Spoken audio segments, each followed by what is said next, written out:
José Gama, boa noite. Nós já estamos aqui a navegar, a conversar com o professor e eu, introduzindo-te, eu pergunto, tu que resides na África do Sul, como é que estás a encarar este episódio deste movimento, principalmente em Durban, porque não sei se em Cape Town está-se a verificar alguns artifícios, não é? Alguns fogos de artifícios deste assunto. Gama. Boa noite ao Elísio, ao Álvaro e também os que nos estão a escutar. Bom, indo diretamente ao assunto, a situação da África do Sul, de facto, é preocupante e é mais preocupante porque os atos de agressão contra os imigrantes estão a ser feitos mesmo nas barbas da polícia, né? Das autoridades. Parece-nos que aquilo que as autoridades não conseguem fazer, temos aqui estas milícias a fazerem esse trabalho. Há um movimento do Ndula que já foi criado há algum tempo e está a crescer, e este movimento nasce porque há o caso de um nigeriano que terá abusado de uma menor sul-africana. Estes revoltaram-se, o problema começa mais ou menos daí, e criaram um movimento contra os estrangeiros. E este movimento do Dula está a crescer, começou em Joanesburgo, agora está em Durban, e eles vão atacando agora pessoas, imigrantes, sobretudo moçambicanos, os zimbabuanos e os somalis, porque acham que estão a lhes tirar os empregos. Se nós notarmos, é um ataque direcionado. Por exemplo, há muitos imigrantes chineses na África do Sul, eles não atacam chineses, não atacam angolanos, porque os angolanos vivem, ou melhor, os que eles atacam são aqueles estrangeiros que estão na periferia, nas zonas rurais, necessariamente. Não atacam os angolanos porque os angolanos vivem nas zonas urbanas e os angolanos têm a sua forma própria de estar, têm posse financeira, então eles não olham os angolanos como uma ameaça aos seus empregos. E o angolano, quando vai para a África do Sul, não vai para trabalhar, ele vai ou para estudar ou para alguma missão de trabalho e não necessariamente para emigrar e estar lá instalado. Então, a preferência são mais esses imigrantes. Há um outro fenómeno que eles agora que está a acontecer é atacarem pessoas, imigrantes que estão a ir nos hospitais, porque há o entendimento que para o Estado sul-africano, o governo aprova um orçamento para a saúde e este orçamento também inclui ali a contribuição dos impostos dos sul-africanos. Então o sul-africano está mentalizado que o que ele paga por imposto não pode ser consumido, né, por estrangeiros que saem do Zimbábue, dos países vizinhos, para irem se tratar na África do Sul. Mas o governo sul-africano também peca por não educar as pessoas de que a saúde, o bem-estar da saúde é um princípio universal. Se alguém está doente, está às portas do hospital, não se pode negar assistência por causa da sua nacionalidade, não se pode pôr em causa isso, porque há sul-africanos também que vivem fora, que vão se tratar em hospitais, há sul-africanos que vão fazer turismo em Moçambique, em caso de adoecerem, não lhes colocam em causa a sua nacionalidade, vão para os hospitais e são até tratados. Muitos, por exemplo, vão para lá, vão para Maputo, apanham paludismo e são tratados até melhores, preferem ser tratados em Moçambique do que na África do Sul, que não têm experiência quanto à malária ou ao paludismo. Então, este grupo vai aos hospitais, arranca doentes das camas, das filas, e está ali a polícia a presenciar, não conseguem parar. Quer dizer que há um sentimento institucional por parte das próprias autoridades, que é um sentimento anti-estrangeiros, Porque se o governo sul-africano passar a prender as pessoas, passar a levá-los ao tribunal, este movimento anti-estrangeiro para, porque o sul-africano tem medo de uma coisa, ele tem medo do tribunal.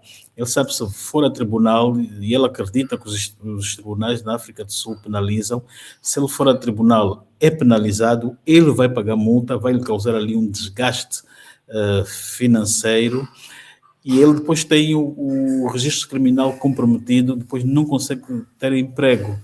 Então, ele tem medo disso. Então, se o governo quiser pôr ordem, é só levar essas pessoas a julgamento. Nós vimos, quando o Zuma, da vez passada, foi preso, houve aqueles levantamentos. Quando o Estado ou o governo tentou levar as pessoas a tribunal, as pessoas pararam. Porquê? Porque têm medo de tribunal, têm medo de ser julgadas. Mas nesse caso não estamos ainda a assistir nenhum casos de sul-africanos a serem levados a tribunal, a polícia não está a atuar, não se está a pôr o exército na rua para uma missão especial de travar esses movimentos. Portanto, não restam dúvida de que as autoridades, em certa medida, estão a apreciar esta movimentação, estes ataques contra os estrangeiros, e isso é muito negativo, porque há muita gente, há muitos estrangeiros, muitos países que contribuíram para a paz, para o processo de reconciliação da África do Sul e, sobretudo, para pôr o fim do apartheid. Moçambique sofreu muito nas mãos do regime do apartheid, né? Houve ali nos anos 80 aqueles ataques em Matola.